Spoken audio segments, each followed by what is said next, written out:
Egypt and I kind of got started off on the wrong foot. Yeah. Beautiful. Wanna travel the world with you. Wanna make all the dreams come So true. this is the deal. 2018, I organized a trip with a friend where we were going to go to Italy, Turkey, Iran, and Egypt. Now, the idea was to contact language institutes in these different countries and coordinate cultural events where I would be taking teams from Bolivia over to their countries to participate in different cultural events and that way practice our English all together. The problem is that everything I planned on this trip fell through. Like, just pretty much everything. But today I just want to talk to you about my trip to Egypt. Now, several months before traveling, I had set up with two different language institutes there in Cairo, Egypt, to meet with them and discuss the idea of doing these cultural events together. They agreed, they wanted to talk to me. It sounded like things were really going for me. This was going to be great. So, after not being able to get into Iran, where I had another two institutes that I was supposed to meet with, I ended up in Turkey for a week with no contacts at all. But that week passed, and it was now time to go to Egypt.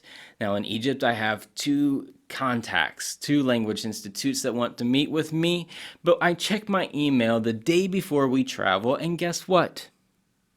Both language institutes write me to tell me that they're going to be busy this week and they're not going to be able to see me.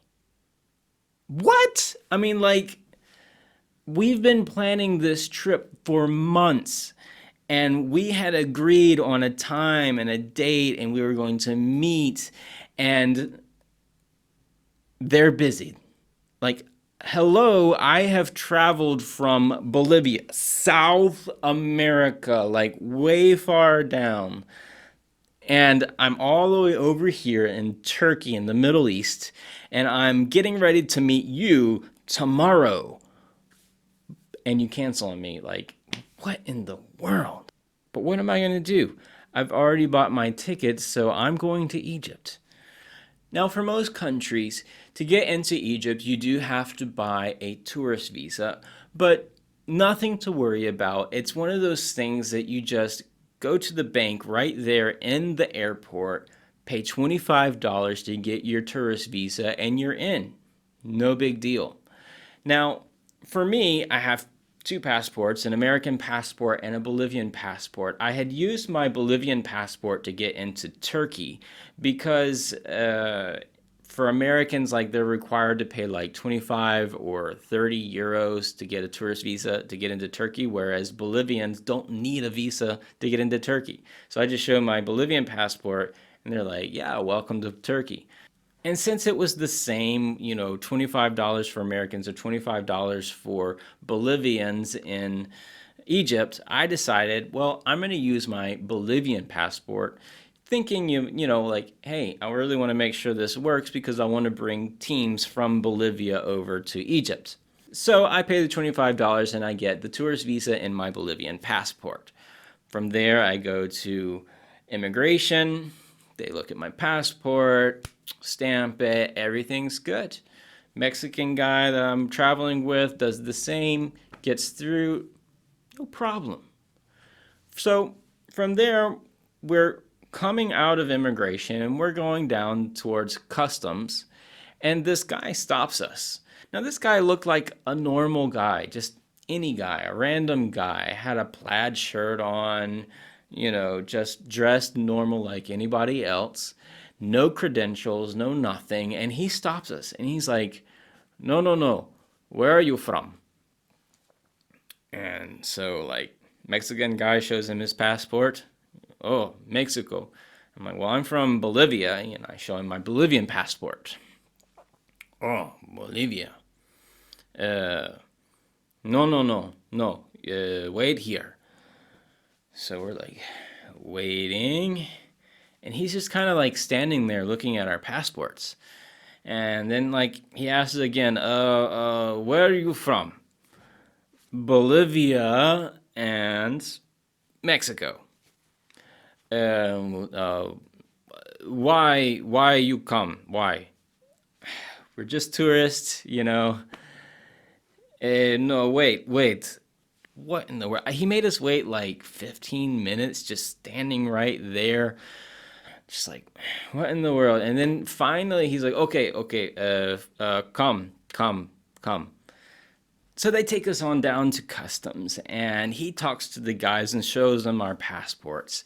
And they like grab our bags and start going through like everything. And they're pulling literally everything out of the bag.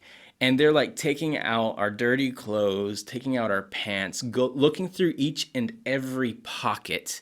I mean, it was like, oh my gosh, like I've never seen anyone in any country, in any airport, ever be so thorough with their check.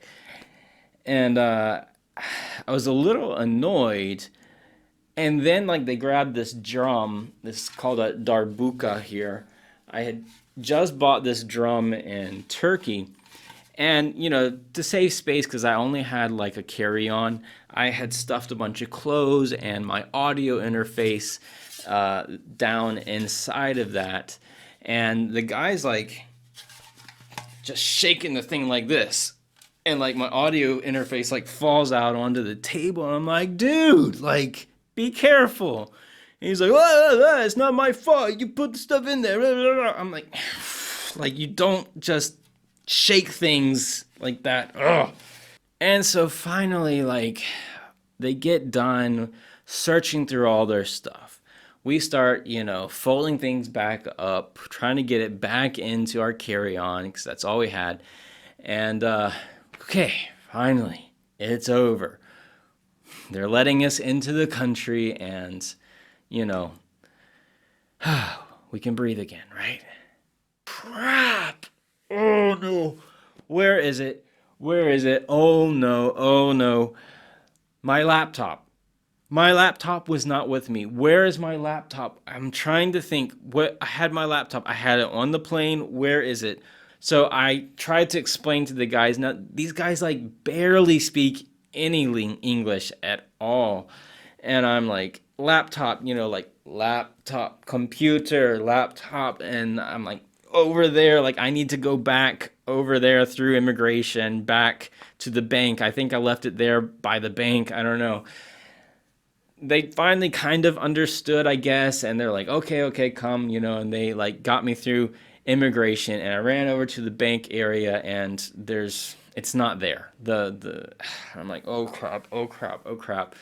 So I start running back through the hallway, like towards the gate where we got off the plane, and I'm running back towards that, and I see this table, and I remembered, oh yeah, my Mexican friend had to go to the bathroom, and so I was standing there, and I laid the laptop down on the table, and I must have forgotten it when he come out.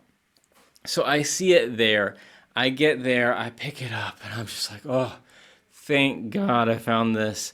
And when I found my laptop, I noticed that by the bathroom there were 3 cleaning ladies, and they were just kind of like standing there watching the laptop and watching me.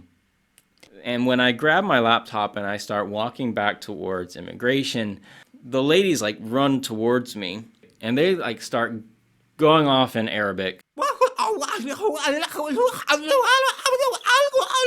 kind of figured out that basically they were trying to say that they had watched my laptop and made sure that it was okay and nobody stole it, and they wanted a tip. So I opened up my wallet to see what I had, and I had like, I don't know, like 2 $100 bills and a $10 bill. So I grabbed the $10 bill and I gave it to one of the ladies. And I was like, okay, you know, thank you, shukran. And she goes off on me again in Arabic, and she's like pointing to her other like friends, and she's like basically like wants me to give them a tip too. And I'm like, no, like, I mean, $10 is a lot of money in Egypt. I mean, that's probably like a day's wage. And you want more just for hanging out for 30 minutes to watch my laptop? I mean, come on. So I'm like, no, no, no, no, no. Like, I gotta go. And I just start walking back towards immigration. Well, they walk with me. The entire way, all the way back to immigration, and I go through immigration, and they grab some other officer, and they explain what happened, I guess, and then like the officer takes me into this other office and says something to another person there, and so he starts questioning me. So I explained to him the situation. Fortunately, his English was actually pretty good, understood what I said, understood that I had lost my laptop, and I went back to find it. And he was just like, no problem, no problem. Welcome to Egypt. I'm like, ah, thank you. So after that, like, what did we end up doing in Egypt? So as you know, the two language institutes had canceled on me. But fortunately, the Mexican guy I was traveling with knew this Brazilian lady there, and she was working at this school for Sudanese refugees. If you remember a little while back, Sudan had this major civil war, and yeah, so a lot of people crossed the border from Sudan into Egypt. So the children of these refugees, they couldn't get any kind of education there in Egypt, and so they started this school for the Sudanese refugees, and it was a bilingual education in both Arabic and English, which was super cool because I don't really speak any Arabic. And so we were able to go to the school, and I had my ukulele with me, and we went classroom by classroom singing songs. I sung that song, "The Beauty of Life." Wanna travel the world with you, yeah. Sang that song and another song of mine, and we just encouraged the kids to dream big and to believe that they can do great things and that they can accomplish their goals and their dreams in life. And it was just such an amazing time hanging out with these kids from Sudan there in Egypt. It really ended up being the highlight of the entire trip. So traveling from Italy to Iran, not getting into Iran and having to go to Turkey, and then spending a week in Turkey and then heading on over to Egypt. Yeah, like I said, Egypt and I kind of got off to a bad start on the wrong foot or something like that, but ended up being the highlight of the whole trip. It was actually just wonderful getting to spend 3 days there with the kids, encouraging them through music, and ton of fun. And I really hope to go back to Egypt one day. Oh, I forgot to tell you, when we finally got into Egypt and we met with the Brazilian lady, she told us why they treated us so poorly there in customs. You see, pretty much all of the drug dealers and drug traffickers in Egypt are Latin American. And since I used my Bolivian passport to come into Egypt instead of my American passport, they assumed I was a Latin American traveling with a Mexican, also Latin American, so we must be drug dealers. And that's why they checked us so thoroughly. Now, if I had used my American passport to get into Egypt, things would have gone much differently. Like, what can I say? That American white privilege thing follows me everywhere I go. I mean, it's just, I pretend to be a Latin American and look what happens to me. This is messed up. So I know what you're thinking.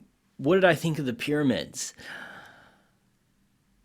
I saw the pyramids from a distance, from an apartment building, but I didn't actually get close to them. We didn't have enough time to go to the pyramids.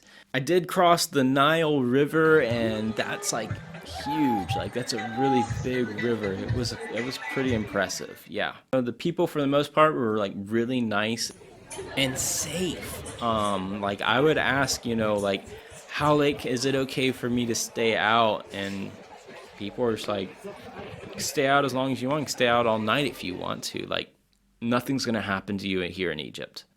Really? Like that's not what I'm used to. So yeah, I definitely want to go back to Egypt. And if I do get to go back to Egypt, well, I don't plan on contacting language institutes again, but I do hope to put together a team of musicians, artists, or just people who want to go and serve refugees or serve the poor, orphans, and just put smiles on their faces through music, through the art, or some other way of serving them. So if you want to come along, send me a message. All right. See you guys later.